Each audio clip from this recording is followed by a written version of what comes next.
From April 2027, the UK government is going to start charging inheritance tax on money held inside pensions. And that means for the first time, you could lose 40% of a large chunk of your pension, money that most people currently believe is completely safe from inheritance tax. This is a huge change from the way that pensions have worked for decades. And for many families, it means their entire retirement and inheritance tax strategy now needs to be rethought from the ground up. If you've been deliberately leaving your pension untouched because it sits outside of your estate, or so if you've been planning to pass your pension down to children tax efficiently, or if your pension is now one of the biggest parts of your wealth, then this change affects you directly. My name is Steve Barnes. I'm a chartered financial planner and a fellow of the Personal Finance Society, and over the last decade, I've helped hundreds of families improve their inheritance tax planning, saving them tens of millions of pounds in the process.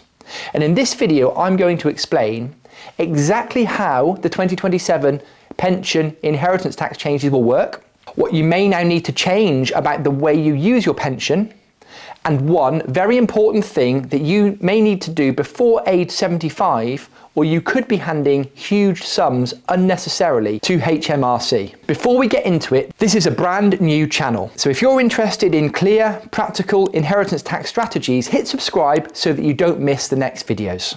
So let's start with the actual change from April 2027. Now, any money held within a defined contribution pension will be included within the value of your estate for inheritance tax purposes. So that means we add your pension to the value of your house, your investments, your cash, and any other assets. If the total value is above your available nil rate bands, then inheritance tax at 40% will be payable on the excess. Up until now, pensions have been one of the most powerful inheritance tax shelters, and that protection is being removed. Now let's use a very simple example to show how this works. So we'll use Sally, who has a house worth £200,000, cash and investments also worth £200,000, and a pension also worth £200,000. Everything is left to her child in her will. Now, if Sally dies today, Sally benefits from a residence nil rate band of £175,000 plus a standard nil rate band of £325,000. That gives her £500,000 of total nil rate bands. Now, her house plus cash and investments total £400,000. So therefore, no inheritance tax is payable. Her pension is completely ignored because it currently sits outside of her estate. Now, after April 2027, we must include the pension. So her total estate is her £200,000 house, her £200,000 of cash and investments, and her £200,000 pension. So the total is now £600,000. Her nil rate bands are £500,000, and that leaves £100,000 exposed to inheritance tax. 40% of £100,000 is £40,000 to HMRC. So that's the same assets, the same family, but a £40,000 difference purely because of this rule change. Now, up until now, when I've worked with clients who had an inheritance tax problem, one of the most common pieces of advice I've given is to avoid touching your pension unless you absolutely have to. And this was because pensions were outside of your estate, they're extremely tax efficient on death, and therefore they're often the last asset that we wanted to spend. So we would much rather that somebody would spend their ISAs or use cash or sell an investment portfolio or even sell a property, because those assets were already exposed to inheritance tax. And once the money left the pension, it became part of the estate. Now, that logic no longer holds once pensions themselves are dragged into paying inheritance tax. Now, going forwards, pensions are back on the table when it comes to retirement planning. And in fact, in many situations, they will now be the very first place you look to take income from.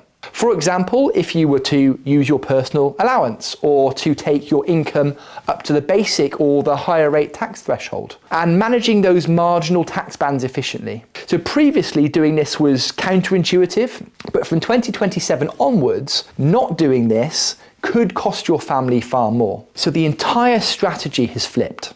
Now, spending your pension earlier is one obvious response to this, but what if you don't actually need the income? Now, this is where I think that these changes suddenly make annuities far more relevant than most people expect. That's right, I did say annuities, even if you don't need the income. So stick with me here. Now, with an annuity, you exchange part of your pension for a guaranteed income for life. Once you purchase the annuity, the value of the pension that you used drops to zero. So let's go back to Sally. Her pension is worth £200,000. I'm going to assume that she's already taken any tax-free cash, and she can use £100,000 to buy an annuity at age 65. So she now has a guaranteed income for life, and her pension value has reduced by £100,000. Her estate value drops back to £500,000, which is within her nil rate bands, and therefore there is no inheritance tax. Now here's where this becomes extremely powerful. So Sally was managing perfectly well before.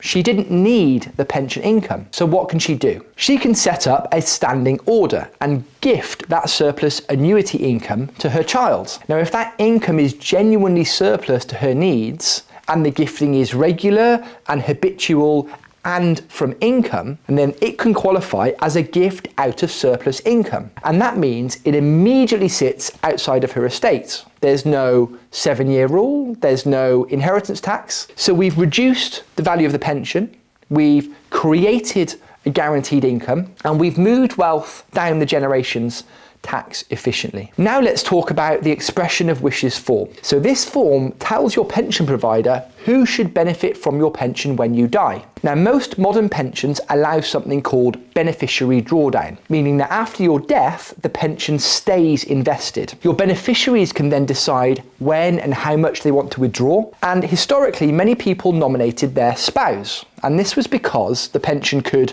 remain outside of the estate and continue to be invested tax efficiently, and your spouse could potentially pass that pension down the generations later. You now need to think very carefully about this, because if you die before April 2027, pensions are still outside of the estate. They are still currently free of inheritance tax. So in some cases, it may make sense now to nominate your children directly, because if you were to leave the pension to your spouse and they then die after April 2027, that same pension could suffer inheritance tax that could have been avoided. After April 2027, you may want to switch your nomination back to your spouse. This means it will be covered by the spousal exemption, and this will give them some time to carry out their own inheritance tax planning before the second death. Yeah, this is no longer a fill it out once and forget about it document. You need to revisit this regularly. Now, if you do consider changing a nomination directly to your children, make sure you consider what other income sources your spouse can access if you were to die before them. Make sure they're going to be okay, and it would probably be a good idea to discuss it with them beforehand. Now let's talk about the biggest single mistake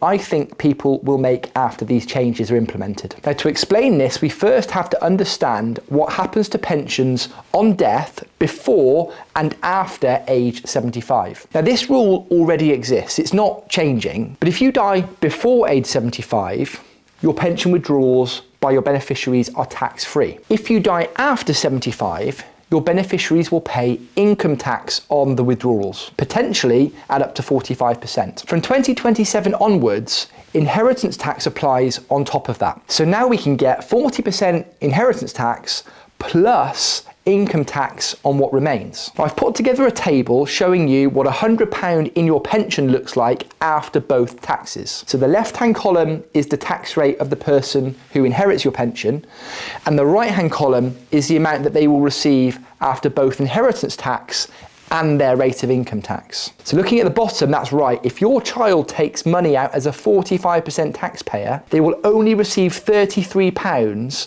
of each £100 that's in your pension. It's that devastating. And that's why post 2027, I will be advising many clients to take all remaining tax-free cash at or around age 75. Now, why will I say this? It's because you can remove it from the pension tax-free. It may still face an inheritance tax charge, but it avoids any further income tax. Now, that single step can save tens or hundreds of thousands. Now, I'm aware that this is not simple, but it's an important concept that you need to understand, and this might be a section that you might want to pause and replay a few times. Making sure that you've got the right plans in place around your pension and inheritance tax has never been more important. Now, I've talked around some of the changes that you might want to make to your pension income strategy in light of the 2027 changes, but in my next video, I will show you a little known strategy to keep your tax-free cash outside of your estate while still being able to access it. Now, I'm pretty sure you won't have heard about this strategy anywhere else. Watch this one next.